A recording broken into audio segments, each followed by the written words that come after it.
मित्रांनो, मार्च महिना सुरू झालेला आहे आणि तुमची काही महत्त्वाची बँकेची कामं असतील तर हा व्हिडिओ शेवटपर्यंत पहा. कारण या महिन्यामध्ये बँक तब्बल 11 दिवस बंद राहणार आहे. ते वार आणि ती तारीख नेमकं कोणती आहे समजून घेऊ आपण या व्हिडिओच्या माध्यमातून. नमस्कार, मी सलमान आणि आपण पाहताय ABP माझा. सर्वात आधी आपण साप्ताहिक सुट्ट्यांबाबत जाणून घेऊया, कारण मार्च महिन्यामध्ये तब्बल 5 रविवार येणार आहे.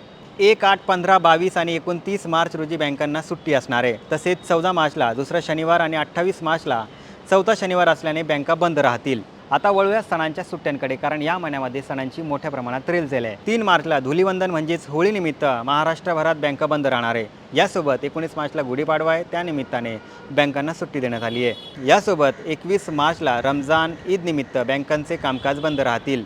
तर 26 मार्च रोजी रामनवमीची सार्वजनिक सुट्टी असणार आहे. तर मित्रांनो, बँका जरी बंद असल्या तरी तुम्ही ATM किंवा ऑनलाईन बँकिंगच्या माध्यमातून तुमचे ऑनलाईन ट्रान्झॅक्शन पूर्ण करू शकता. तुम्हाला ही माहिती कशी वाटली आम्हाला नक्की कळवा आणि जास्तीत जास्त लोकांपर्यंत हा व्हिडिओ नक्की शेअर करा आणि पाहत रहा ABP माझा.